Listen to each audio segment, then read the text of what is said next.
y tengo que buscar mis transparencias.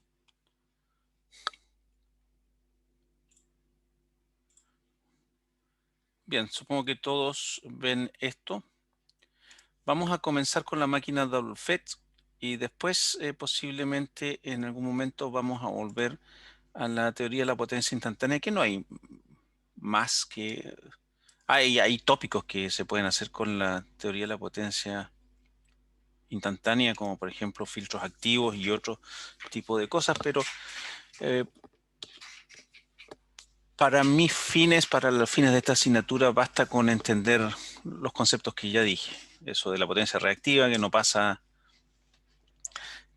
a las otras etapas y que se conserva la potencia instantánea cuando estamos trabajando con conversores. Y después el resto es aplicaciones. También lo vamos a aplicar acá en el control vectorial de la máquina de doble excitación. Esta máquina fue hasta hace poco muy importante en aplicaciones eólicas. Es la máquina que deben haber bastantes en el laboratorio. Es una máquina un poco antigua, que es la de rotor devanado, a diferencia de la máquina jaula ardilla. ¿Sí? Y la de rotor devanado, a ver, no, vamos a saltar un par de transparencias, es esta característica, que tiene en el rotor escobillas. No tiene colector, son escobillas lisas. O sea, donde se posan las escobillas liso, no tiene colector ranurado.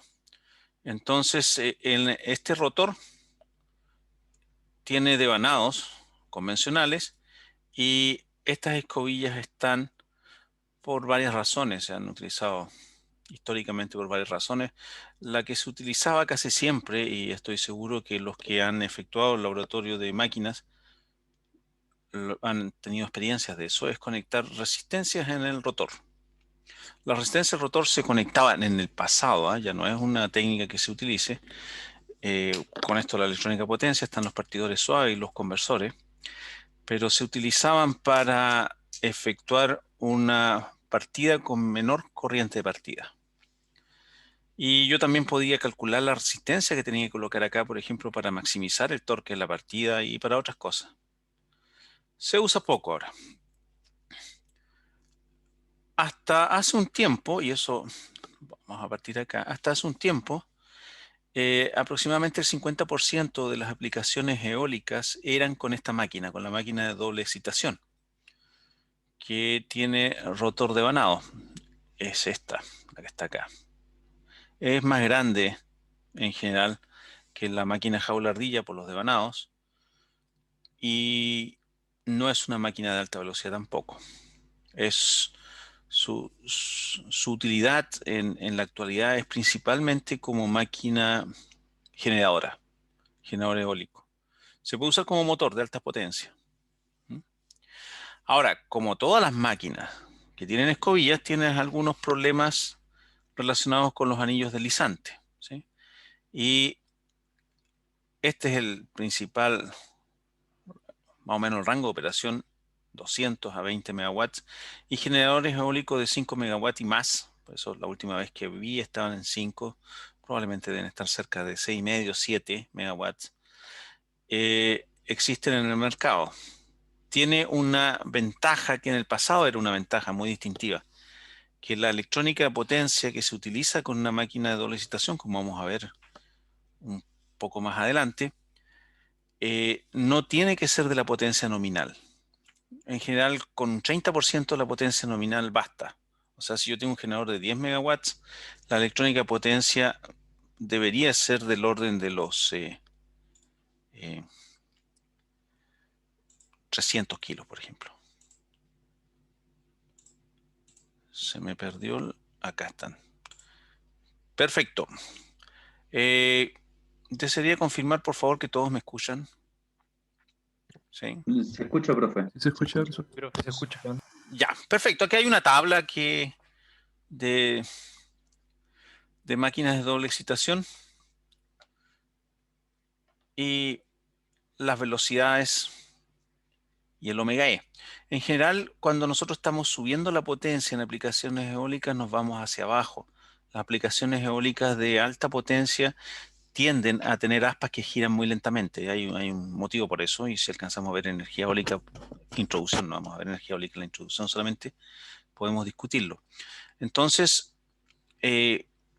vamos bajando la velocidad y eso significa aumentar el número de polos. O sea, estaríamos por acá.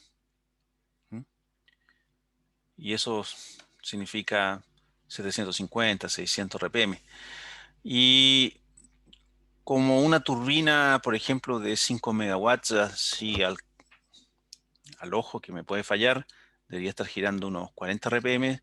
En general, estas máquinas vienen acompañadas de una caja de cambio, un gearbox, que es necesario porque los generadores de inducción de muy baja velocidad no funcionan bien. O sea, yo no podría tener un generador de 45 RPM para acoplar directo. ¿Mm? Sí lo puedo hacer con otras tecnologías como imanes permanentes, pero no es fácil de hacer con la máquina de inducción. Y eso creo que lo discutí en algún momento con el grupo y es porque a medida que yo voy aumentando el número de polos que es necesario para ir bajando la velocidad nominal, la máquina tiene mayor diámetro y todavía yo necesito un entrehierro pequeño del orden de los milímetros. Entonces, si tengo diámetros muy grandes de máquina, mecánicamente es complicado fabricar un entrehierro tan pequeño por tolerancias, ¿sí?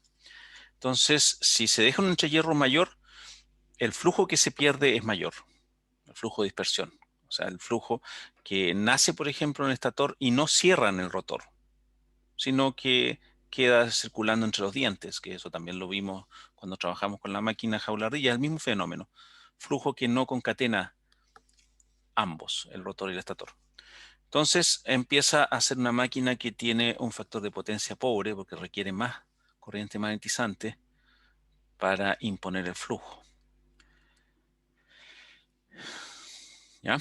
Esto ya lo discutí hace un momento y este es el circuito equivalente en estado estacionario. En estado estacionario, como ya presenté en la diapositiva relacionada con la máquina jaula-ardilla, es cuando yo desprecio la derivada de la magnitud de la corriente.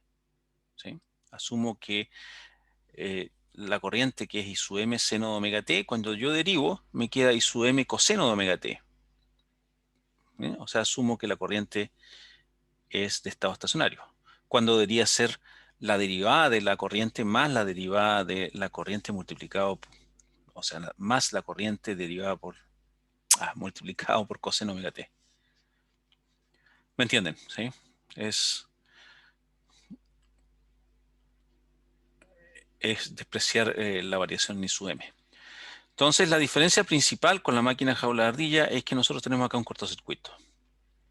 Y acá, si nosotros la hacemos doblemente alimentada, yo puedo conectar una fuente externa en los anillos. Y esa fuente externa es un conversor habitualmente. También podría conectar una resistencia, pero ahí simplemente se transforma en una máquina jaula de ardilla modificada con más resistencia. Entonces, ese es el circuito equivalente y esto ya lo conocemos. ¿Sí? Tenemos un transformador, una máquina es un transformador rotatorio. Tenemos en este lado B sub R. Acá tenemos distinta frecuencia, ¿m? Que es la que tenemos acá. La mutua es del transformador, pero la representamos aparte. Y nosotros utilizando el S construimos el circuito. Entonces el B sub 2 es S por esto. Y tenemos también que la resistencia cambia. O sea, si hacemos el modelo, tenemos que la resistencia está dividido por S y el voltaje también está dividido por S. Todo esto ustedes lo han visto con la excepción de esta fuente nueva que tenemos acá. ¿Mm? Y nosotros vamos a tener que tenemos las resistencias, tenemos esta resistencia, ¿se acuerdan que representa las pérdidas de vanado? Tenemos esto que representa la transferencia de potencia hacia la parte mecánica y lo mismo tenemos con el voltaje. Como dije hace un momento, esto es lo nuevo que tenemos nosotros. Y tenemos la fuente de voltaje propiamente tal más una fuente de voltaje que representa una transferencia hacia la parte mecánica. Esto en estado estacionario, así que lo estoy colocando como para entender lo que viene, pero no es lo que vamos a usar. Y acá está lo mismo que dije explicado. En la zona de operación de la máquina de doble citación son 4. Para nuestro caso vamos a ver estas 2. ¿Sí? Pero en el pasado esto también creo que en la actualidad todavía se usa como máquina de alta potencia. Entonces, si nosotros estamos operando como motor, por ejemplo, le inyectamos potencia y cuando estamos operando bajo la velocidad sincrónica, hay una parte de la potencia que se devuelve. ¿Sí? Cuando estamos sobre la potencia sincrónica, las dos potencias ingresan a la máquina y se transforman en energía o potencia mecánica. Estoy hablando de potencia, es potencia. Y cuando es generador, tenemos una máquina motriz que está moviendo esto y hay una potencia que bajo la velocidad sincrónica va desde el estator hacia la red y acá tenemos una potencia que va desde la red al estator. ¿Sí? La suma de esta potencia, dependiendo de la velocidad, me da mayor que 0, pero habitualmente hay una parte de la potencia que está recirculando. Es como lo que yo repetí hace un par de clases atrás acerca de la potencia reactiva que recircula. O sea, hay una potencia que sale por el estator y se vuelve a inyectar. Y un delta que queda que puede ir a la red. Y cuando estamos operando super síncrono como generador, en este caso tenemos que ambas potencias salen tanto del estator como el rotor. Son potencias que se suministran a la red. Entonces estos son los 4 modos de operación y nosotros vamos a trabajar en estos 2 porque vamos a presentar la máquina principalmente como generador.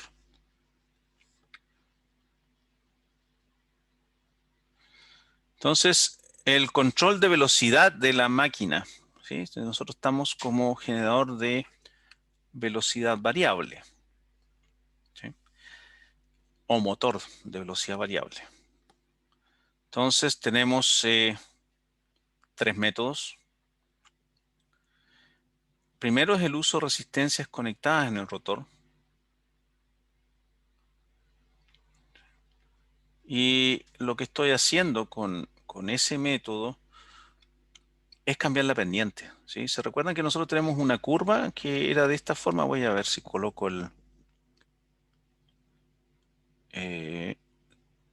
annotates, coloco el mouse luminoso.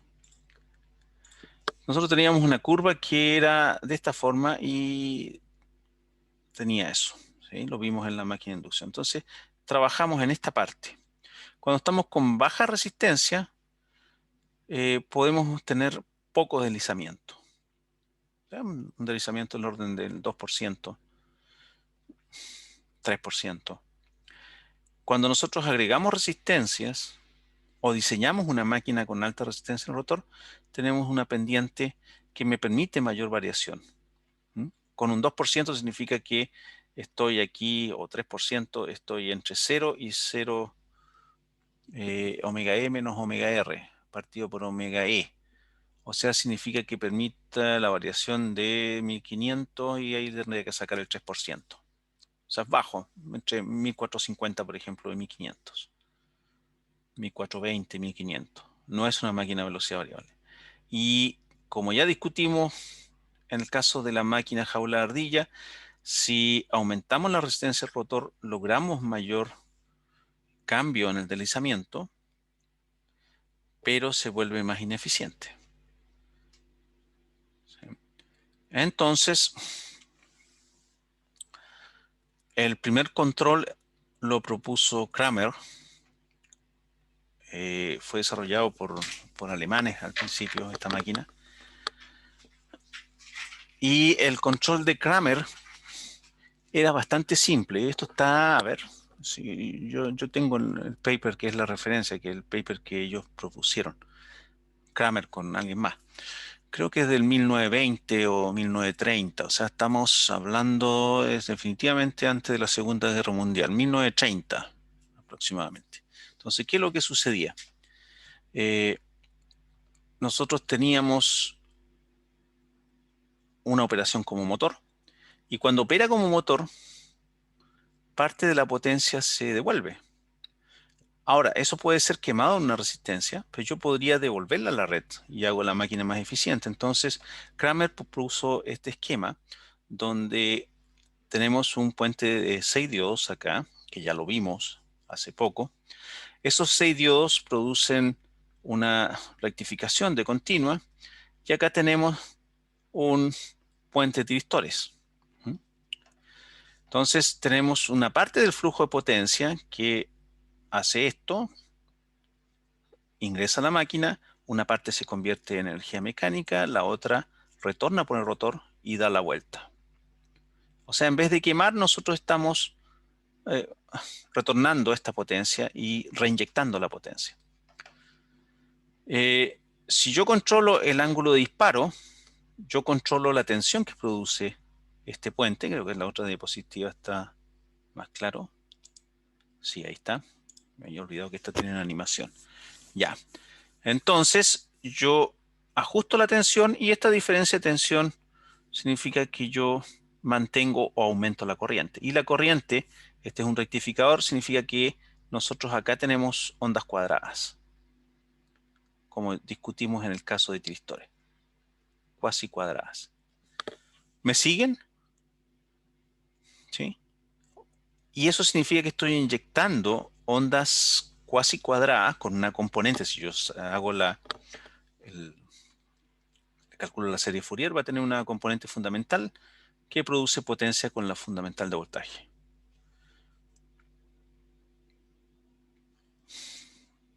Martín Pérez, ¿se entiende lo que estoy explicando? Sí, profe. O sea, asumo que lo último que mencionó se relacionaba con cuando vimos eh, esto, pero para máquinas de C. O sea, lo de los puentes de tiristores, perdón. Ya, perfecto, sí. Yo este lo puedo operar como inversor. Creo que O eso sea, ya mi pregunta está es, claro, ¿sí? si por ejemplo, calcular el ángulo de disparo cambia acá o sigue siendo la mismo principio. Bueno, esto lo hace un sistema de control automático. A ver si lo tengo ahí dibujado. Ahí está, claro. Entonces, un sistema de, yo tengo la velocidad a la que quiero llegar. Eso significa que lo voy a aumentar la corriente IDC, ¿sí? Transfiero más potencia. Esto es equivalente a que yo estoy quemando o colocando una resistencia equivalente que en vez de quemar la energía, la está reinyectando. Y esa corriente IDC, yo internamente tengo, por un PI, tengo ajustados los ángulos que tendría que colocar para obtener esto. Se usa una tabla generalmente porque como el voltaje es dependiente del coseno, esto es no lineal. Entonces yo eh, voy colocando ángulos en la tabla como función del voltaje que quiero tener. O sea, el PI me dice qué voltaje quiero pedir aquí y esta tabla me dice con qué ángulo tengo que disparar. Eso se hace generalmente con tristores. Hay varios métodos porque creo que ustedes saben los problemas que tienen los sistemas de control no lineal, ¿sí? Por si acaso lo voy a preguntar a alguien. Creo que ninguno hizo control conmigo, ¿sí? Cobian lo hizo conmigo, ¿no? Sí, profe. ¿Y cuál es el problema de los sistemas de control no lineales? Que, bueno, son varios. Sí, son varios, eso tiene razón. El primero sería que diseñar un sistema de control requiere linealizar en un punto y por lo tanto no se conoce toda la dinámica del sistema. Perfecto, O sea, está bien. Sí, con eso está, es más o menos eso es lo que sucede. O sea, si yo bueno, coloco este conversor, la ganancia que tiene este conversor es no lineal, o sea, es un K variable. Y trabajar con K variables tiene el problema de que los polos cerrados dependen del valor de K y van cambiando. Entonces se linealiza y una de las formas de hacerlo, aparte del modelo pequeña señal, es usar una tabla. Digo, yo acá estoy pidiendo que V sub 2 tenga 200 volts, ¿sí? Por poner un ejemplo. Y en esta tabla tengo el ángulo que efectivamente cuando lo coloco aparecen 200 volts. O sea, hay una relación 1 a 1, ¿sí? Y eso se logra con las lookup tables, que habitualmente una de las funciones es linealizar algo. saltarnos esa función no lineal que es el coseno. Si yo sacara el ángulo alfa acá, por ejemplo, ahí ya se convierte en no lineal. Ya, pero como siempre digo, este no es un curso control. Y este es la metodología, la topología Kramer, que es unidireccional, solo como motor. Si yo estoy solo como motor y bajo la velocidad sincrónica, o sea, omega E menor que omega R. Omega R menor que omega E. Si yo subo sobre la velocidad sincrónica, ya no lo puedo usar porque en ese caso yo necesito colocar potencia acá y también potencia acá. Y como tengo el puente diodo, no puedo inyectar potencia. ¿Sí?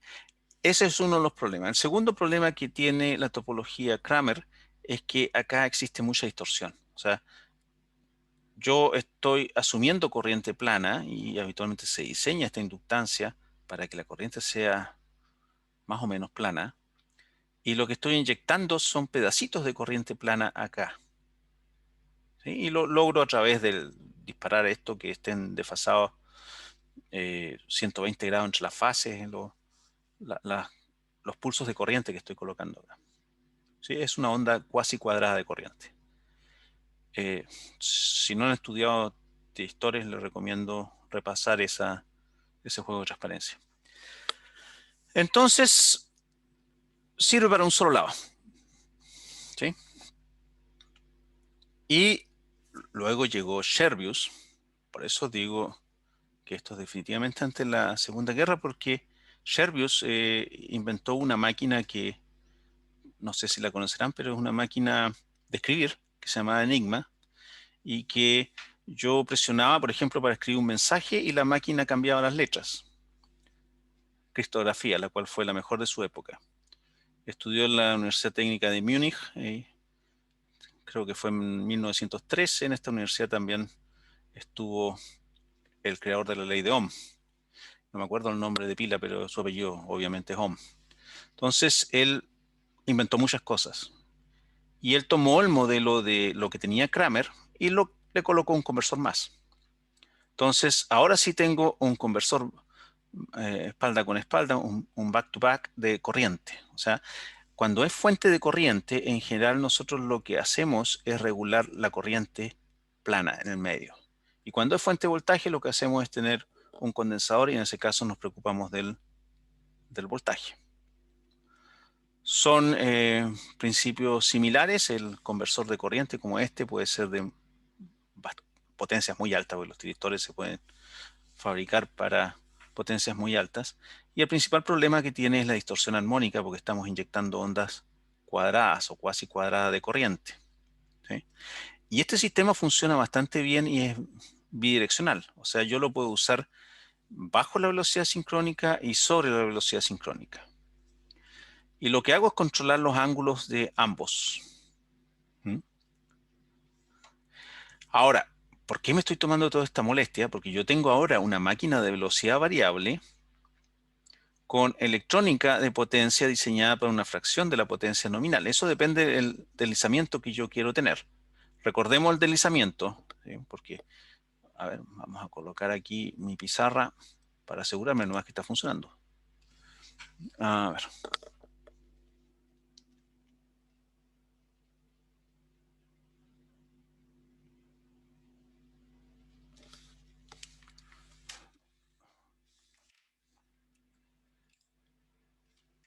Entonces, si yo tengo aquí, recordemos que ese quedó complicado usar así, ¿eh? Bueno, es esto. Ese es el valor. Este es un S, no es un 5. Y este, desafortunadamente, siempre se confunde con Laplace, o yo lo confundo por lo menos. Entonces, cuando yo tengo ese S, yo en algunas aplicaciones, una de ellas la eólica y otra podrían ser aplicaciones de velocidad variable como ventiladores, yo no necesito una variación muy alta de velocidad y la restringo. Entonces yo puedo restringir el S a 0.2. Y eso significa que la diferencia entre omega E Y omega R es un 20% de la frecuencia de la red sincrónica. Esto está conectado a la red. Entonces, de esa forma, la potencia que va a estar siendo manejada por este conversor que está acá es aproximadamente un 20% de la nominal. Y eso hizo muy atractivo la máquina de doble excitación. Porque yo tengo una máquina que, a diferencia del jaula de ardilla, en que yo coloco, bueno, acá está cerrado, está cortocircuitado en la máquina jaula de ardilla, yo coloco conversores, pero esos conversores necesariamente son de la potencia del estator. Si la máquina es de 20 megawatts, o sea, un motor de inducción muy grande, los conversores deben ser de 20 megawatts. En cambio, con un motor de 20 megawatts, yo podría, si es que es velocidad restringida, por ejemplo, hasta un 30%, tendría con 20 megawatts conversores de 600 kilowatts cada uno. ¿Sí? Ahora, el problema que tiene esta topología, Sherbius, que lo hizo con lo que tenía en esa época, es que tenemos el problema de distorsión armónica que se produce acá. Y aquí voy a aprovechar de dibujar, aprovechando que estoy con mi pizarra, cómo es la corriente para que ustedes lo recuerden. Entonces, pues voy a sacar el annotate. Annotate.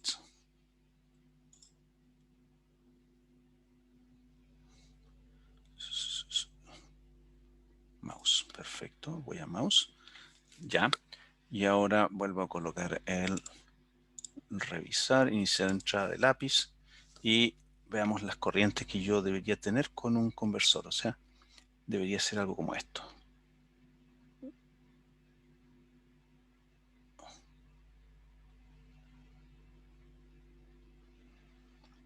Esa es la corriente que estoy entregando. Bueno, y por acá, si estamos reinyectando potencia, bueno, estaría por acá la fundamental de voltaje. ¿Sí? Entonces, esta corriente, si yo lo descompongo, tiene armónicos. Los armónicos van a la red y después de eso empiezan a contaminar los equipos que están, los voltajes de los equipos que están en los alrededores. O sea, yo estoy entregando una corriente y, bueno, existen varias formas en que se contamina la red, pero una por las impedancias series. O sea, la impedancia serie, al circular esta corriente, produce una caída de voltaje y eso significa que se propagan el voltaje y se propagan los alimentadores que están cerca. Y además yo tengo lo mismo acá. O sea, tengo una onda cuasi cuadrada en este lado de corriente. Y eso produce armónicos en la corriente del rotor y eso se traduce también en pulsaciones de torque. Eso es uno de los problemas. El segundo problema es que cuando estamos cerca de la velocidad sincrónica, ¿sí?, el omega E aproximadamente igual al omega R, la tensión inducida es muy baja, cercana a cero. Y eso produce algunos problemas para operar estos tiristores, ¿sí? Porque esto es conmutación natural y después de eso quedan polarizados en forma inversa cuando están operando por la tensión. La tensión ánodo-cátodo,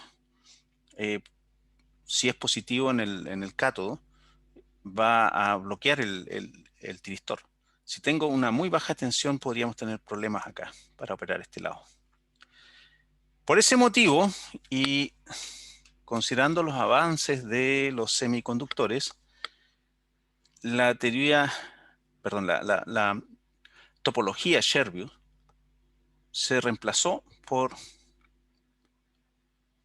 esto que está acá, ¿sí? Utilizando al principio bipolares, después IGBT, y es lo que se usa actualmente, ¿sí? Este es el esquema con que se fabrican los generadores eólicos, que todavía se usan, pero han tenido algunos problemas, no porque funcionen mal, si el principal problema que tiene la máquina, así como está, es que el estator está directamente conectado a la red. Y eso significa que se hace muy sensible a las perturbaciones de la red, cortocircuitos, por ejemplo. Y como les dije en la clase anterior, en el pasado, cuando teníamos baja penetración de energía de renovables, Al producirse un cortocircuito, simplemente este sistema se desconectaba.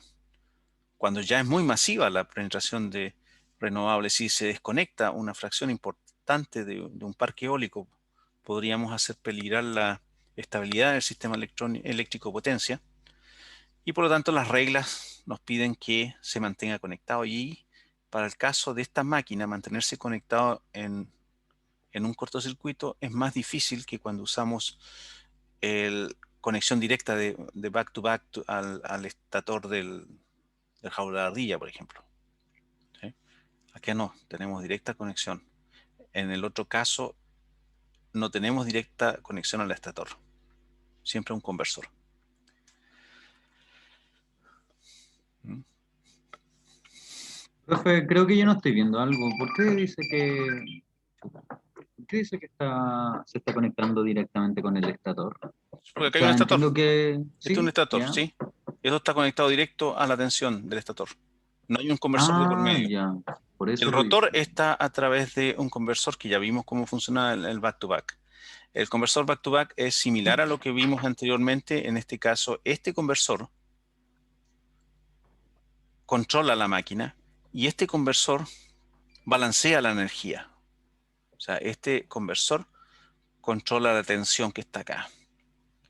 Y este se encarga de entregar la corriente DIQ que necesita la máquina. Esa es la forma tradicional, ¿eh? Se podría usar al revés. Curiosamente, yo puedo hacerlo al revés. Igual funciona, pero es más bien una curiosidad académica. Entiendo. Ya, la principal desventaja de esta topología es tener el estator conectado directamente a la red, lo que hace al sistema muy sensible a perturbaciones de red. O sea, si yo tengo un cortocircuito acá, no es igual que cuando yo tenía el otro ejemplo, que podría abrirlo para mostrar, si es que lo encuentro. Sí, a ver.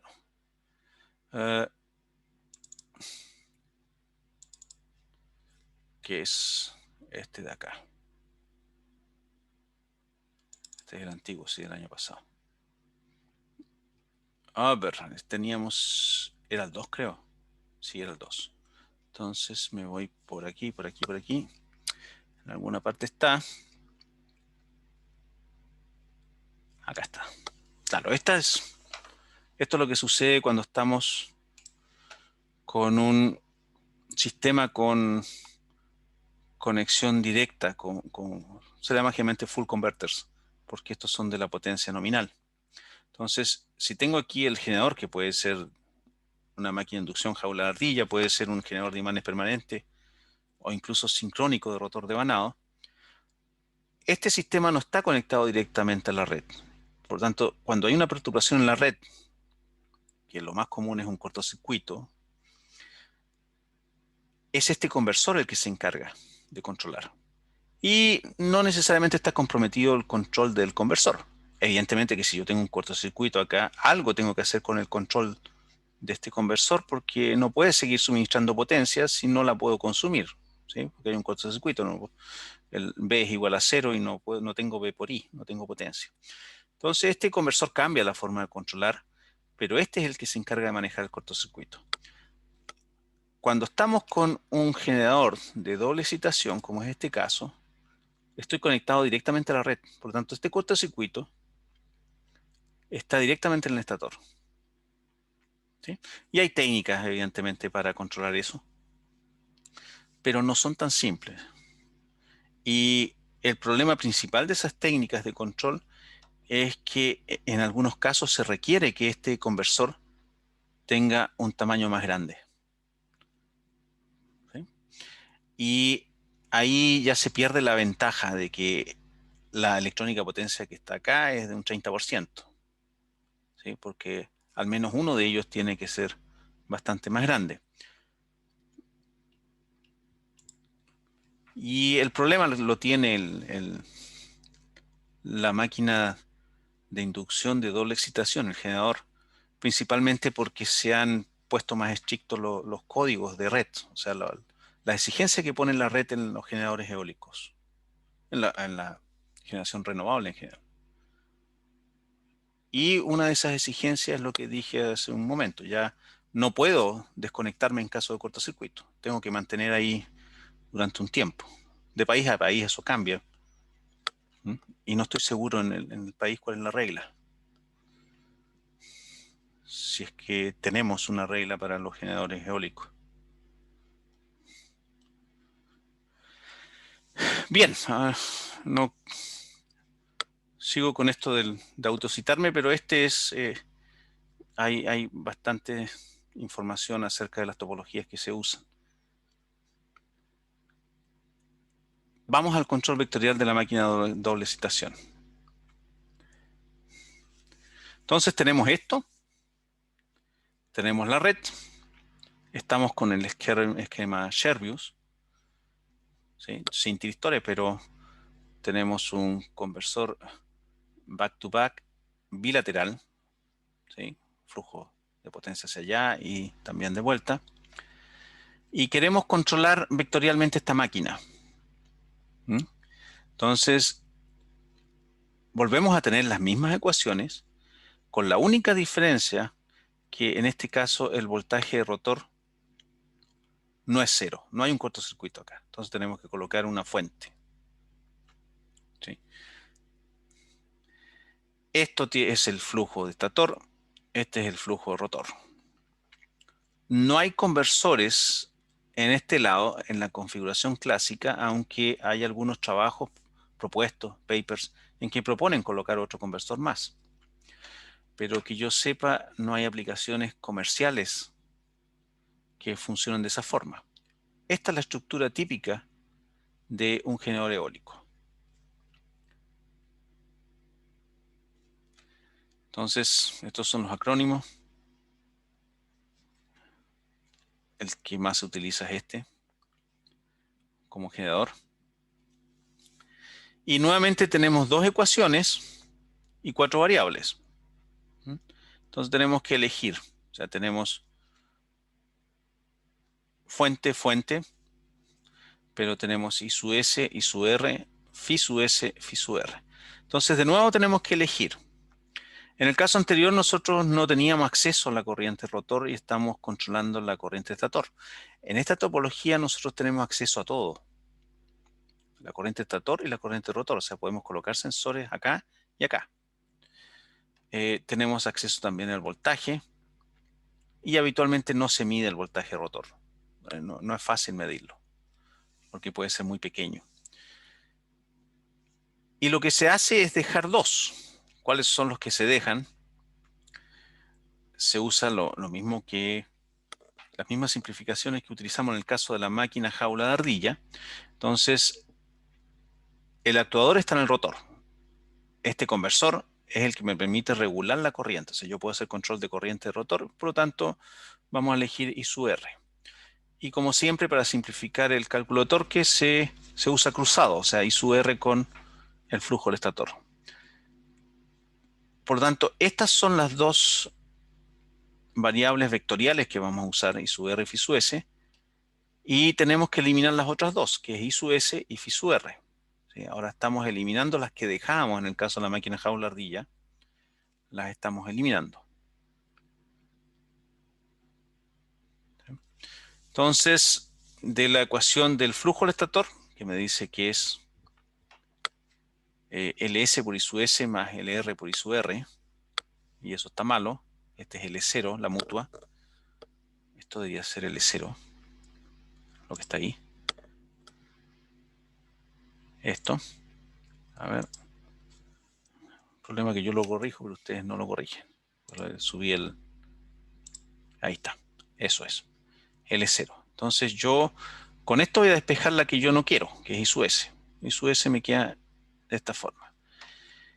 Y utilizando la definición del flujo rotor, que es L0 por I sub S referido más LR por I sub R, reemplazo el I sub S que tengo acá, lo dejo acá, y finalmente, efectuando lo que yo llamo la pirotecnia matemática, que es despeje y trabajo algebraico, en las dos ecuaciones que mostré antes, vamos a llegar a esto.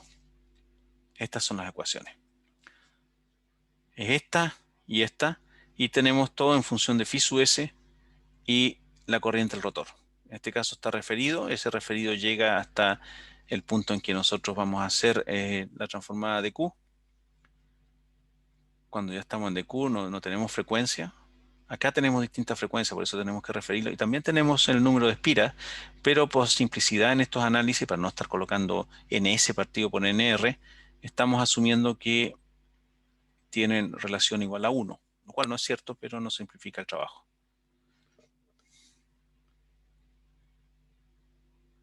¿Sí? ¿Hay alguna duda hasta ahora? ¿Sí? Estas son ecuaciones, las mismas ecuaciones de siempre, pero dinámicas. No estamos despreciando las derivadas de las magnitudes. Y esto es solo matemáticas.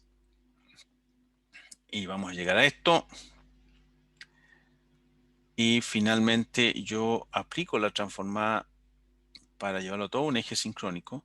Y significa que este lo tengo que multiplicar por e elevado a menos j teta e, donde teta e es el ángulo del vector rotatorio. Y este está girando a omega SL y por lo tanto tengo que aplicarle e elevado a menos teta SL. Todo eso lo discutimos con la máquina jaulardilla, no debería ser ningún problema ahora. ¿Sí? Donde el ángulo teta e es esa integral y el ángulo teta SL es esta integral. Por lo tanto, yo lo aplico acá y usando la transformada de Fourier desplazada en frecuencia, o la regla de la cadena, vamos a llegar a esto.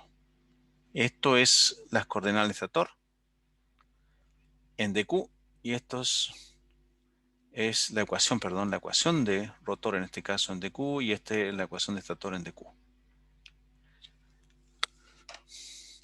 ¿Alguna consulta con respecto a esto? ¿Alguien que no entienda cómo podemos llegar? ¿Sí? Llegamos de una máquina. La ecuación de la máquina es igual a la máquina jaulardilla, solamente le colocamos un B sub R. Y ahí empezamos a desarrollar. Y la diferencia está que el conversor está en el rotor, no en el estator, y por lo tanto si está en el rotor, vamos a controlar la corriente I sub R. Y vamos a mantener el flujo también. Entonces lo tenemos acá. Estator, rotor. Y estas son las típicas ecuaciones que están en cualquier parte. Y nosotros sabemos que por simplicidad, cuando estamos trabajando con ecuaciones vectoriales, por simplicidad tenemos que escoger un vector que nos simplifique el trabajo. Y en este caso, el vector que simplifica el trabajo es el flujo estator. No es el único. ¿Sí?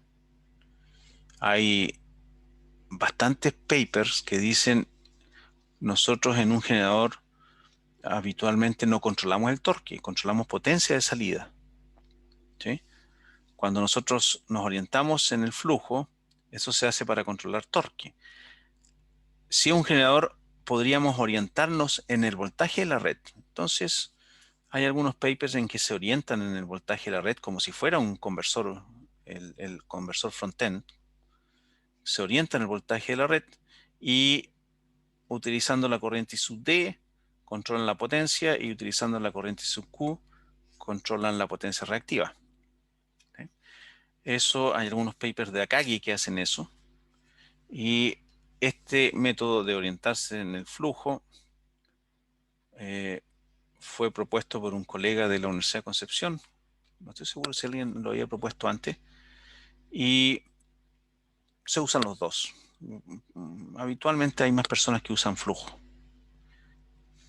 Entonces, si yo me oriento en el flujo, eso va a significar inmediatamente, como nosotros sabemos, que la parte en cuadratura del flujo es igual a 0. ¿Sí? Por lo tanto, volvemos a las ecuaciones. Bueno, acá está vectorial, acá está separada componente por componente, la única diferencia. Y ahora yo digo, el flujo en cuadratura no existe. O sea, desaparece este. ¿Sí? Desaparece este. Desaparece este y bueno, se simplifica el trabajo. Y una vez que no tengo las ecuaciones. ¿Ah? ¿Dónde está eso? Ya. Dejemos dónde estaba, ¿no? O sea, si yo las borro acá, podemos hacer el trabajo fácilmente. O sea, yo puedo, así como estoy, puedo tomar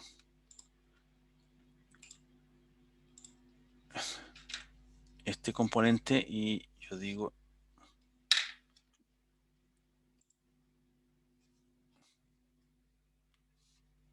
estas son de las cosas extrañas que pasan con esto. Ya.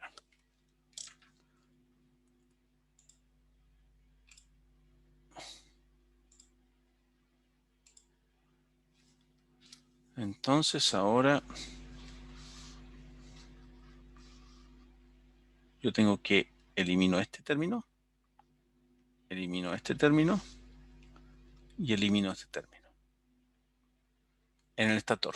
Y en el rotor puedo eliminar este término cuando me oriento, puedo eliminar este término y se acabó, hasta ahí. Ahora acá está conectado el actuador, o sea el conversor, el back to back está conectado acá. Y esto va conectado a la red. Sí, pero como es un transformador, nosotros estamos controlando el lado del rotor y por supuesto, un transformador rotatorio, una máquina, estamos afectando las corrientes que se aplican al estator.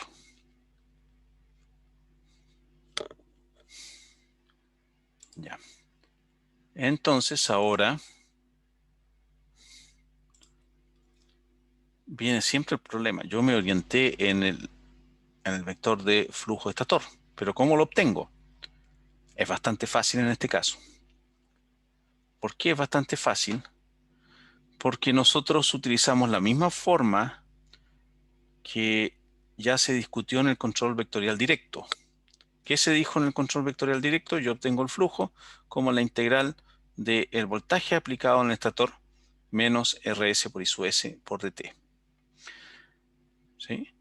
Y se acuerdan que nosotros discutimos que habían problemas con el flujo, con la orientación en el flujo, orientación control vectorial directo en la máquina jaula de ardilla. Patricio Pizarro, a ver si me puede recordar cuáles eran los problemas que teníamos en ese caso con la máquina jaula de ardilla. ¿Pero con cuál método de control se refiere? ¿El directo, indirecto? El directo. Ah, el detalle que la resistencia estator a baja velocidad. Ah, no, ese es para otro método. Bueno, en primer lugar, la resistencia estator cambia según la temperatura que tenga ese devanado. Entonces ¿Ya? cambia la estimación del flujo. El otro era acerca de la punto de saturación de la máquina. Eso afectaba al LS, si mal no recuerdo, ¿no? No, creo que está equivocado ahí. Sí. Ahí, oh, me equivoqué. Sí. En lo primero estuvo, sí, aproximado. A ver, Albert Rudolf. Recuérdeme, ¿cuál era el problema que había con la control vectorial directo en la máquina jaula de ardilla?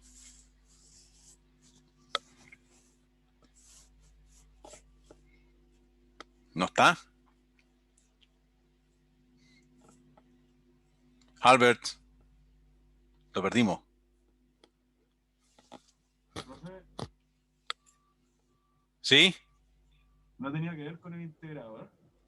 Sí, ¿cuál era el problema que tenía el integrador? Solo sé que a baja frecuencia como que algo pasaba y como que le cambiaba el integrador, le colocaba una frecuencia de corte. ¿Con quién está hablando? Que no identifico quién está hablando acá. Ah, eh, ¿Con quién hablo? con Martí. Ah, que su micrófono no se mueve. Ya. Sí, tiene razón. O sea, yo no puedo usar esta integral. Eso lo discutimos. Y yo espero que, porque entra esta jaula de ardilla en el control, así que espero que lo recuerde. Entonces, yo no puedo usar una integral sin modificarla. ¿Por qué? Porque las mediciones tienen componente continua. Y yo lo puedo calibrar, pero, o sea, si yo tengo 1 mV de corriente continua, esa corriente continua cuando yo integro, ese V continuo se va a transformar en un flujo que es V por T. Y a medida que pasa el tiempo se va hacia infinito. Eso es típico de los integradores que yo coloco en un sistema real. ¿Y qué es lo que se hacía acá? Se reemplazaba el integrador por un integrador modificado. Eso podía ser un filtro pasabajo o un filtro pasabanda. Y nosotros vimos el caso del filtro pasabajo. Y eso está acá. Esto traje de nuevo esa figura. Entonces, ¿qué es lo que pasaba? Yo tengo aquí el filtro que está acá y tiene esta curva. O sea, a baja velocidad no integra. ¿Sí? ¿Por qué? Porque a baja velocidad el valor de S, que es J omega, si lo vamos hacia Fourier, es comparable a este 1. Pero a medida que yo aumento la frecuencia, este 1 es despreciable con respecto a ese y se empieza a comportar cada vez más como un integrador ideal. Y lo mismo en este caso en la fase. Al principio la fase, cuando esto tiende a 0, es 0 grados y después adquiere la fase de un integrador que es 90. Ahora, ¿cuál era el problema de la máquina jaula-ardilla? Como es velocidad variable, estaba operando en todo el rango. ¿Sí?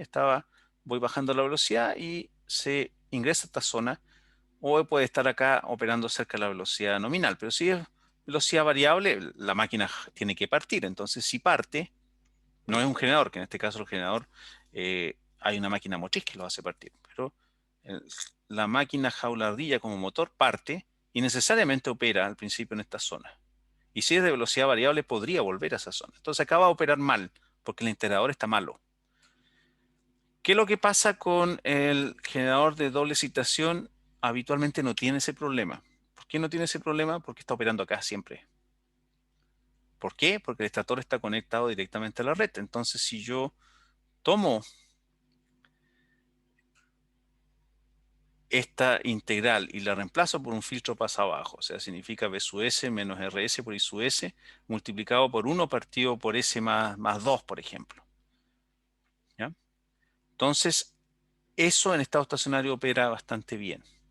Y el otro problema que tenía el control es que a medida que nosotros nos íbamos bajando a esta zona, bueno, teníamos primero que no funcionaba bien acá, y segundo, que cuando nosotros bajamos la velocidad en una máquina jaula-ardilla, el voltaje de estator baja porque está aplicando una ley similar a B partido por F. Entonces, si en 1500 RPM tenemos 220 volts por fase, a 150 deberíamos tener cerca de 22. No es exactamente lineal porque abajo tiene resistencias y otros que cambian. Pero cuando ya estamos por ejemplo, a 15 volts, operando con un voltaje estator de 15 volts, la caída de tensión en la resistencia ya empieza a ser importante. ¿Sí? Porque nosotros estamos haciendo esto. Adelante, aquí estamos haciendo esto. Estamos tomando el voltaje, que cuando tenemos 220 volts es alto, lo multiplicamos por RS, que supongamos que es una máquina de unos 0,7, y la corriente que sea en 15 amperes. ¿Mm?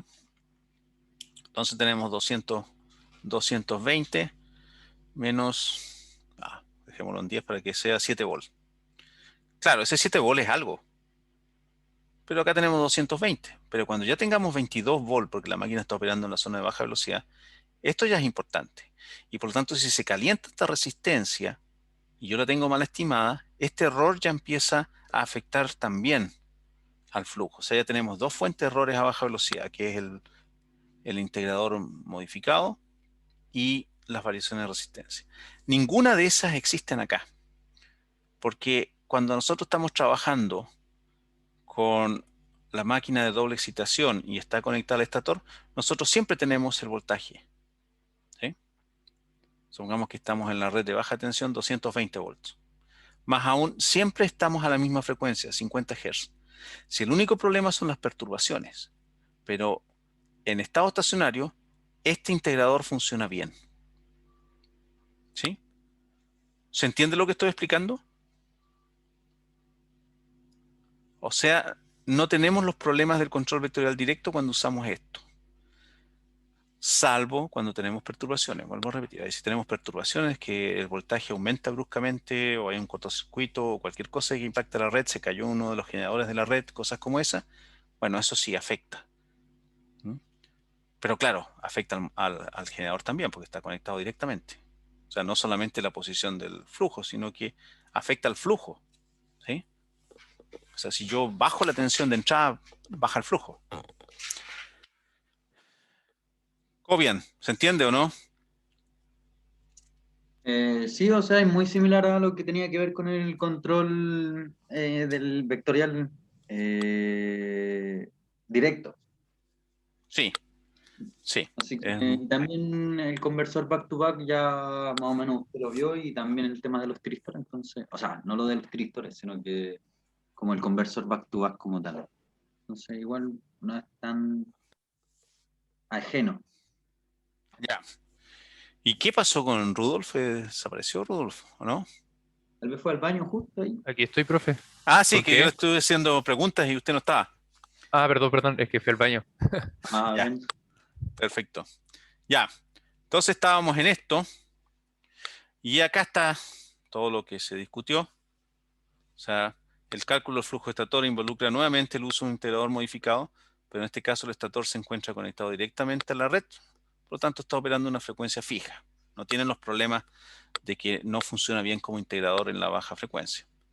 Entonces la frecuencia estator es alta y fija. Y tampoco tiene mayor importancia la variación de la resistencia estator.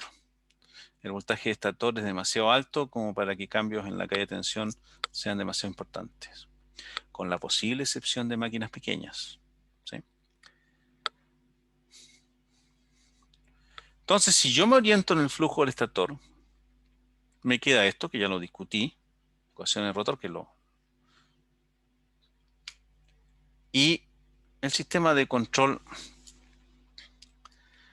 es aún más simple, porque si yo desprecio RS, el flujo estator es aproximadamente igual a la integral del voltaje de red. ¿Sí? Veamos qué quiero decir con esto. Que si yo tomo este flujo, acá tengo la tensión de la red y desprecio que se hace en algunos artículos cuando son máquinas relativamente de gran potencia. Sabemos que a medida que aumentamos la potencia, los componentes resistivos son menos importantes que los inductivos. Entonces, nosotros podríamos llegar a despreciar eso. No es necesario hacerlo, pero es una simplificación.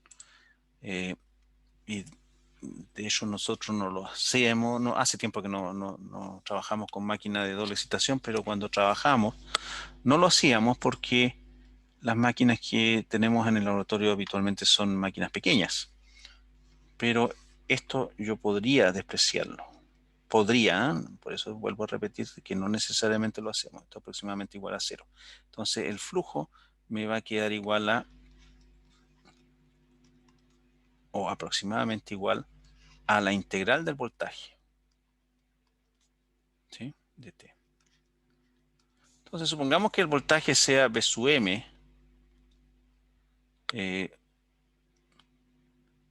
seno omega T.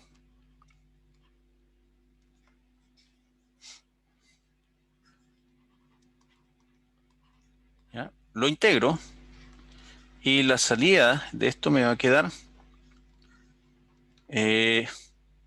no se me va a olvidar la integral, eso es menos coseno, ¿no es cierto? ¿Es o no es menos coseno? Sí. O sea, si nosotros lo llevamos en términos vectoriales, me queda B sub S partido por J omega E. El J es porque tenemos un desfase de 20 grados, 90 grados, y el omega E está acá. ¿Sí? O sea, yo integro, y eso, ¿por qué estoy haciendo este desarrollo? Porque la magnitud, el pic del flujo, cuando despreciamos la resistencia, me queda aproximadamente constante. Entonces, cuando yo llevo a dq, el dq, como está posicionado sobre la magnitud, me queda un vector phi sub sd, que al menos en magnitud, porque va cambiando, por supuesto, en su magnitud igual a constante. Cambia porque va girando, pero cuando estamos posicionados sobre el eje, yo tengo una magnitud constante. ¿Y por qué estuvimos discutiendo esa simplificación? Porque en algunos trabajos, aunque no es recomendable hacerlo, porque hay máquinas distintas, se llega al punto de que cuando la máquina está conectada a la red, se dice, esto igual es igual a 0. Claro, porque como dije, es la integral del voltaje de la red. Si expresamos la caída de tensión en la resistencia, esto se mantiene constante, el phi sub SD. Y esto es igual a 0. Y eso simplifica aún más las ecuaciones. Tendríamos esto igual a 0. Ahora, ¿por qué no es recomendable hacerlo? Uno, porque podrían existir máquinas en que la resistencia no sea pequeña. Y dos, podríamos tener generadores de inducción que están conectados a redes débiles. Entonces, las redes débiles tienen perturbaciones en el voltaje y tienen horas del día en que tenemos mayor voltaje que en otras horas. Y por lo tanto va a cambiar el flujo. ¿Sí? Las redes débiles también tienen un flujo de secuencia positiva y un pedacito de secuencia negativa, que es el que representa el desbalance. Pero ahí se complica un poco las ecuaciones. ¿Sí? Y eso es lo que está acá. Entonces, despreciamos RS, el flujo estator es aproximadamente igual a la integral de red, al del voltaje de red. Por este motivo, en algunos casos se desprecian los términos proporcionales a la derivada. Claro, porque la derivada de una magnitud constante es igual a 0. Pero al existir perturbación en la red, no es posible considerar, y acá debería decir siempre la magnitud del flujo como constante. Y esto ya lo conversamos. Y esto también es importante, ¿sí? Cuando se utiliza la máquina de doble excitación con el estator conectado a la red, no se puede debilitar el flujo. O sea, bueno, en los generadores habitualmente no se opera flujo debilitado, pero si lo tuviéramos como motor, el flujo tampoco se puede debilitar porque el flujo estator es la integral del voltaje. Si el estator está conectado directamente al voltaje, nosotros no podemos bajar el voltaje. ¿Sí? O sea, nosotros vamos a tener que, como dije acá, que es B sub S partido por J omega E. Eso es el flujo. Entonces, si este tiene un valor fijo en estado estacionario, yo no puedo debilitar el flujo porque debilitar el flujo significa bajar la magnitud. Y tengo esta magnitud constante. Pero los generadores habitualmente no operan a flujo debilitado.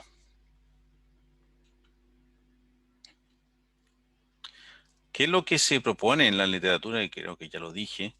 Se utiliza un conversor adicional conectado al estator. Pero que yo sepa no es algo muy utilizado. Bueno, este es un generador. Principalmente se usa como generador. Se usa poco como motor. ¿Ya? Entonces, si eliminamos el flujo, la derivada del flujo, como lo eliminé acá, esta es la ecuación de estator y esta es la ecuación en cuadratura del estator. La mayor parte de la tensión está en el eje en cuadratura y eso es típico de las máquinas controladas por orientación de flujo. Ahora, si yo me oriento en el flujo, es el eje D, el voltaje siempre está a 90 grados porque es una integral, entonces queda en Q principalmente. Y tenemos aquí algo que depende de los componentes de dispersión y la resistencia. ¿Mm? Pero este es como la contrafuerza electromotriz que está acá. ¿Sí? Y lo mismo sucede acá. Esta es la contrafuerza electromotriz que está ahí. Bien, ¿alguna consulta? Vamos muy rápido.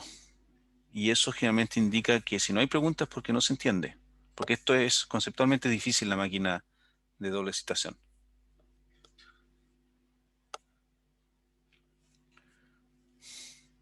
¿No? No por el momento, profe. Ya. Perfecto.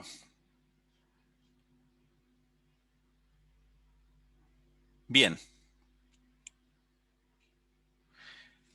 Ahora, veamos, vamos a aprovechar de que ya vimos la teoría de la potencia instantánea, vamos a dar una mirada, tenemos estas ecuaciones que están acá y vamos a calcular la potencia estator. La potencia estator es igual al voltaje estator, el vector de voltaje estator producto punto con la corriente estator.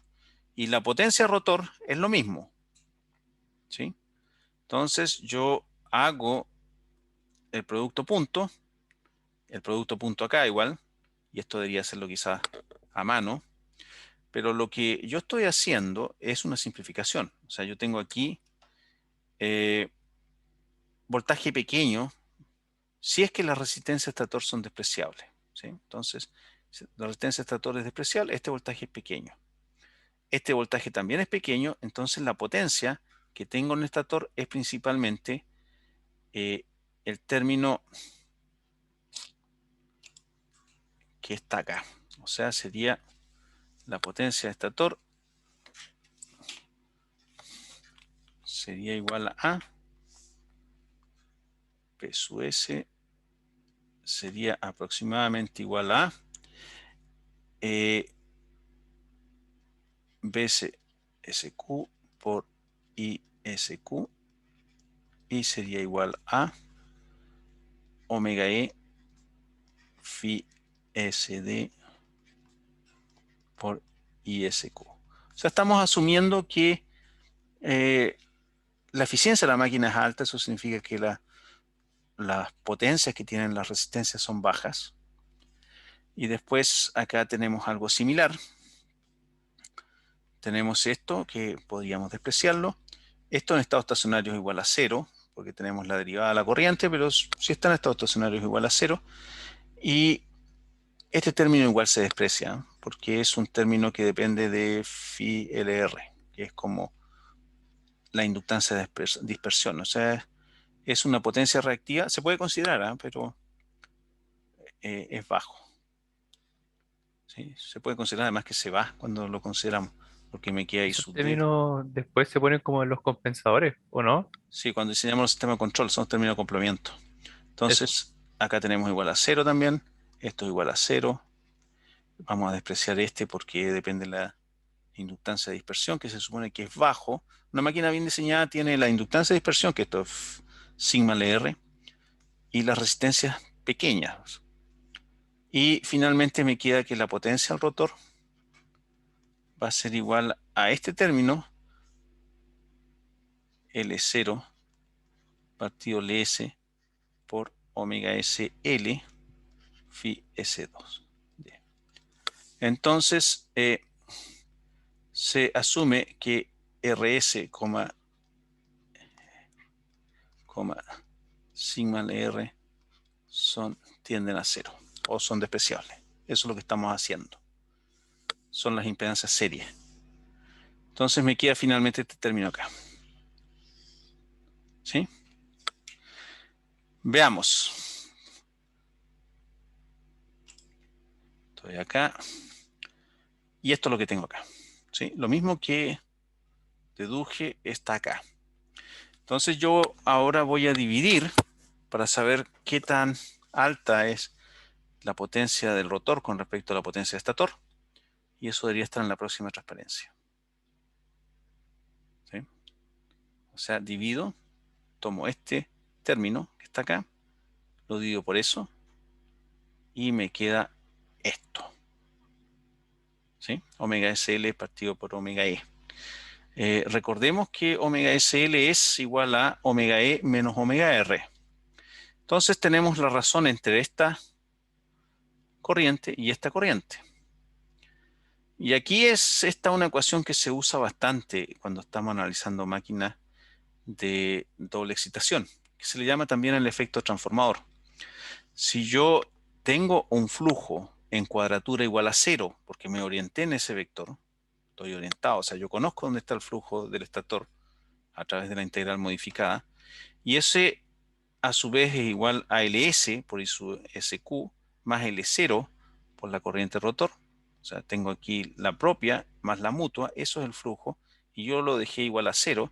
Entonces, si yo resuelvo esto, me queda que la corriente I sub SQ es igual a menos L0 partido LS por I sub RQ. Sí, y esto en algunos papers se llama el efecto transformador. ¿Por qué? Porque la corriente en cuadratura está relacionada con el torque. El torque, a su vez, cuando tenemos una máquina, torque por la velocidad está relacionado con la potencia. Entonces, esto es una potencia que yo le estoy colocando en el rotor y sale hacia el estator de alguna forma. ¿Sí? Y ahí está. L0 partido LS. Bueno, hay una parte que se va a la mecánica. No es tan fácil, pero esta relación es correcta, relación de corrientes. Entonces, si yo tomo esto y lo reemplazo acá, me va a quedar L0 partido LS. Entonces LS pasa arriba, L0 está abajo, se cancelan, tiene un signo negativo, ¿sí? Y la corriente I sub RQ se cancela con la de abajo. Y finalmente llegamos a una ecuación bastante simple, tiene un signo negativo, bastante simple, que es omega LS, omega SL partido por omega E. Y esto es igual al slip. O sea, lo que está diciendo esta ecuación, que cuando se desprecia todo lo que despreciamos, principalmente las resistencias, las pérdidas de potencia en la resistencia y las inductancias de dispersión, llegamos a que la relación de potencia es igual a S. Y S es igual a omega E menos omega R partido por omega E. ¿Mm? Y eso significa que en generación eólica, si nosotros dejamos el valor de S entre 0,3 y menos 0,3, la electrónica de potencia que está conectada al rotor debería estar diseñada para operar con un 30% de la potencia estator.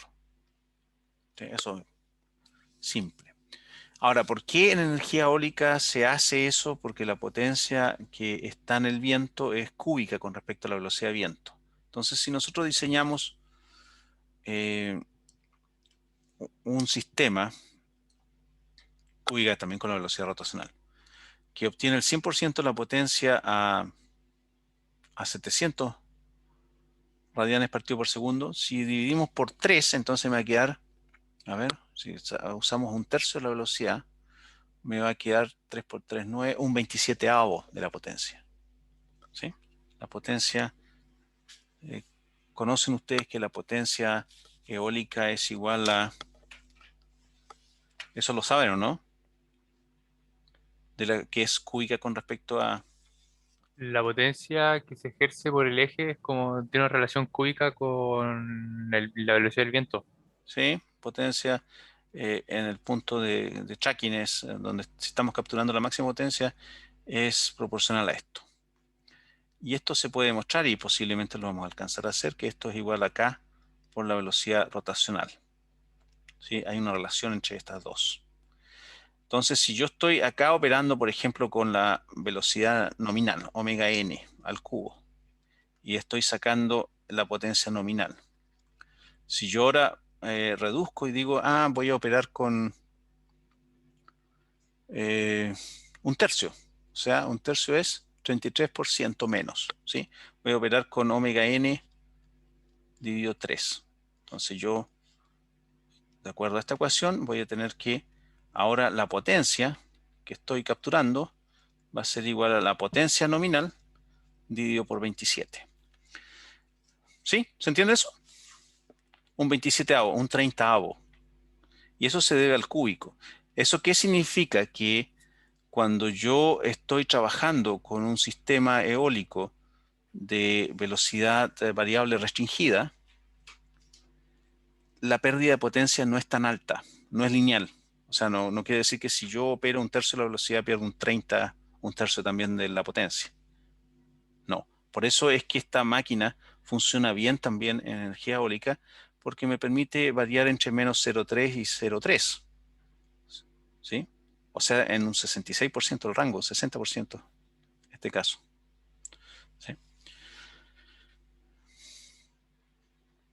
¿Correcto? Y el principal problema, por eso es que no necesariamente se cumple, es que los reglamentos eléctricos obligan a los generadores eólicos a permanecer conectados por un tiempo limitado, que depende del país, podría ser en 100 milisegundos, 150, en presencia de un cortocircuito.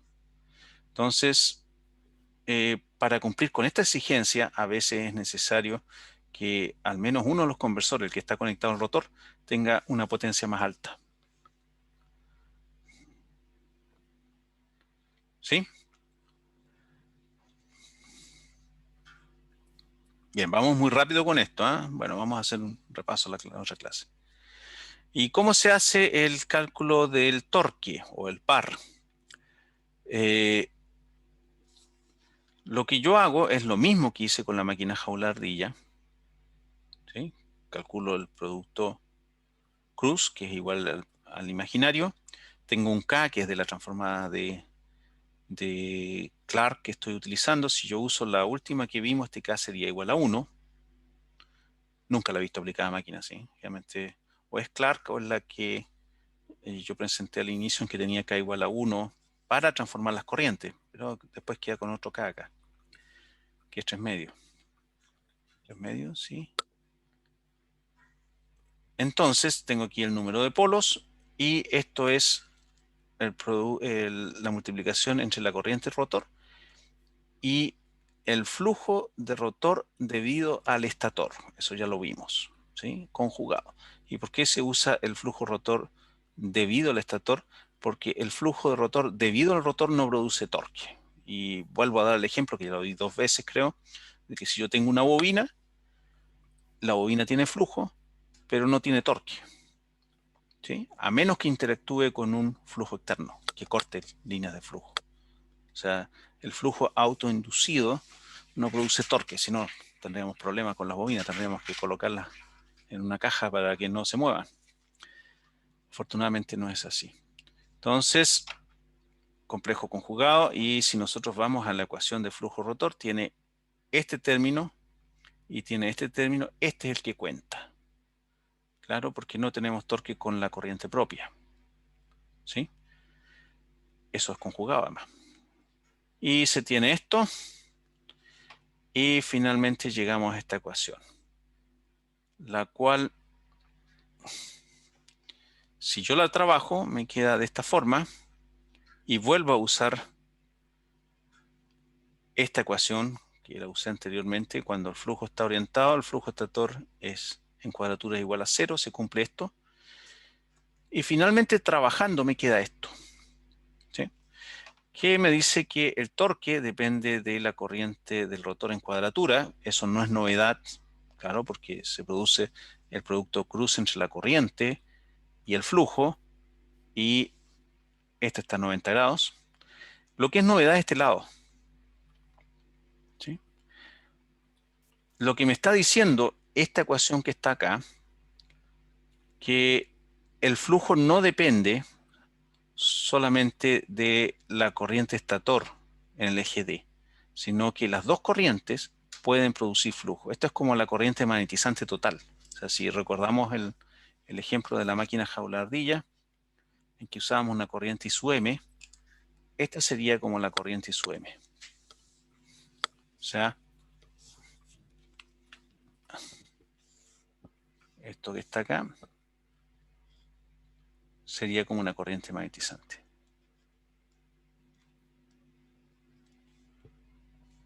Sería una parte que está desde acá y la otra que está acá, ¿sí? Es fácil ver eso.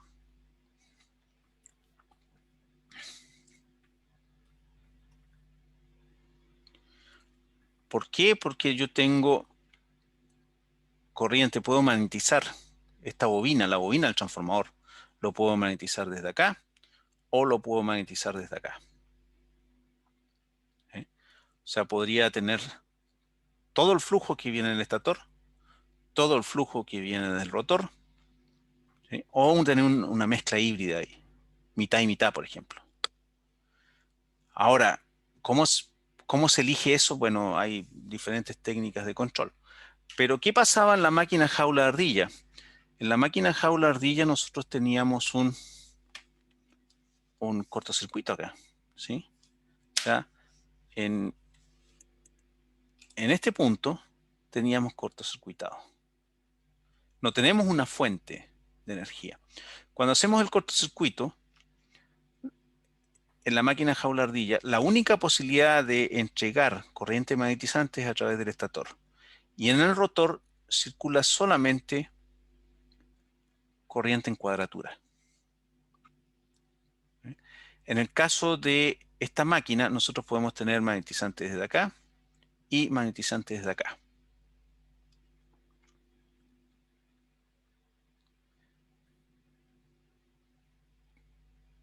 ¿Correcto? Entonces,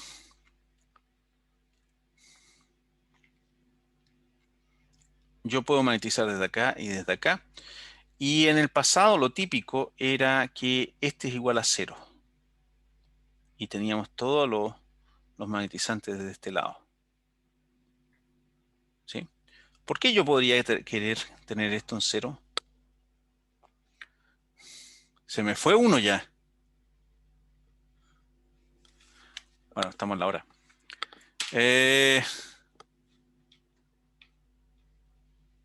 Pizarro, ¿por qué yo podría querer tener esto en 0?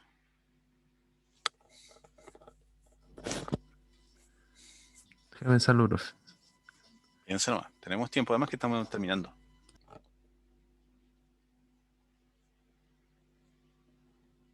No se me ocurre.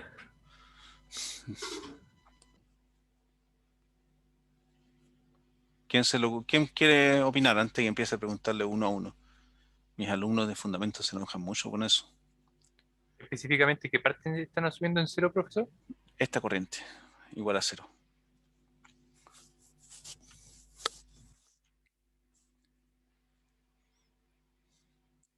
Se hacía bastante en el pasado.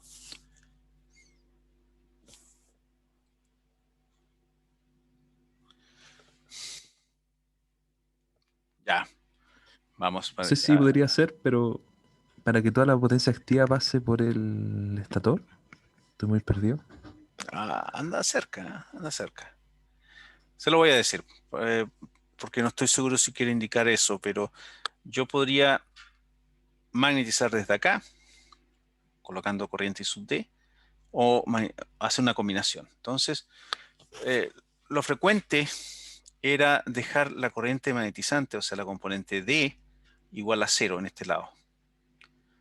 Y eso es una explicación muy simple. Yo estoy cuidando mi conversor. Si yo inyecto magnetizante, significa que este conversor tiene menos capacidad de corriente disponible para colocar la corriente activa de potencia o de torque I sub RQ.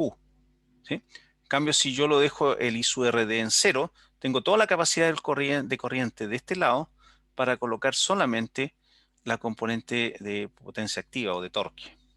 ¿Sí? ¿Y cuál es el problema de eso? Es que la red entrega magnetizante y desde el punto de vista de la red, este sistema está operando con un factor de potencia en atraso. Entonces, si yo tengo muchos de esos, tengo bastante potencia reactiva que tengo que inyectar a los estatores. ¿Sí? ¿Se entiende? Sí, totalmente. Gracias por la aclaración, profe. Ya, perfecto. Ahora, los conversores no siempre están ocupados, eso también hay que recordarlo, porque si yo estoy capturando, por ejemplo, potencia nominal, sí, todo esto está funcionando. O sea, si estoy capturando potencia nominal, entonces significa que los conversores están operando a su potencia nominal y en el estator también estoy entregando potencia nominal. Pero si bajó, si un generador eólico y bajó la velocidad de viento, y como la potencia es proporcional a la velocidad de viento al cubo, si baja la mitad, entonces baja 1/8 la potencia.